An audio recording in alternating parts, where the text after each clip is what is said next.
Մենք քիչ առաջ կարծես թե լսեցինք, որ այս օրենքը նաև նպատակ ունի կանխարգելել պոպուլիզմը, ճիշտ եմ հիշում։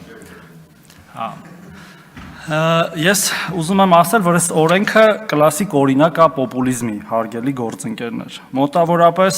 այնպիսի օրինակ պոպուլիզմի, ինչպես օրինակ ոսկեպարով Արցախ գնալը։ Ասեմ ինչի։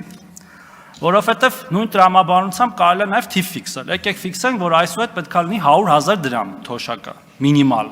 Ինչի՞ չէ, օրենքով ֆիքսենք, հետո ասենք օրենքը չեք կատարում։ Ու անկախ նրանից ով է կառավարություն այդ պահին։ Բա այդ դեպքում պետական բյուջեի մասին օրենքով մյուս ծախսերը ո՞նց ենք անելու, հարգելի գործընկերներ։ Ամենայն հարգանքով բոլոր մեր կենսաթոշակառուների նկատմամբ։ Բա պաշտպանական ծախսերը ո՞նց ենք անելու։ Մյուս ծախսերը ո՞նց ենք անելու, կրթության ծախսերը, այսօր նոր խոսում էինք 300 դպրոց 500 մանկապարտեզների մասին եւ մնացած բոլոր ծախսերը։ Սա կլասիկ պոպուլիզմ է, որ մեր գործընկերները հաճախ իրականացնում են այս դահլիճում։ Բայց հիմա անդրադառնամ կառավարության ծրագրին։ Եթե նույնիսկ հարգելի գործընկերներ, մենք օրինակ 500 մանկապարտեզի փոխարեն սարքենք 490 մանկապարտեզ կամ նույնիսկ 450 մանկապարտեզ,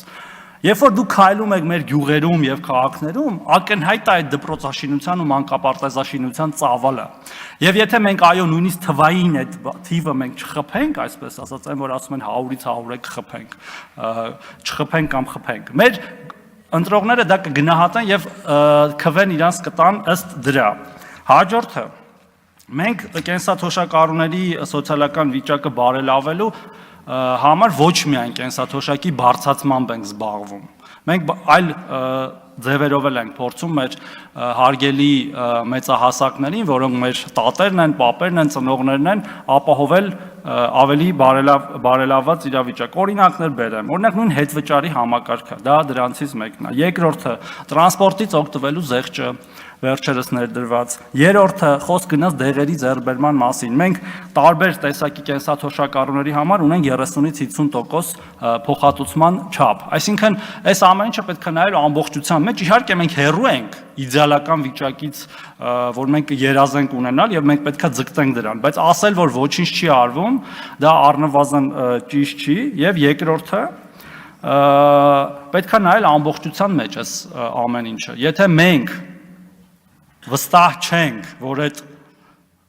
թվին հասնելու ենք, իմաստը ո՞րն է այդ օրենքը ընդունելու։ Ես կարծում եմ, որ մենք պետք է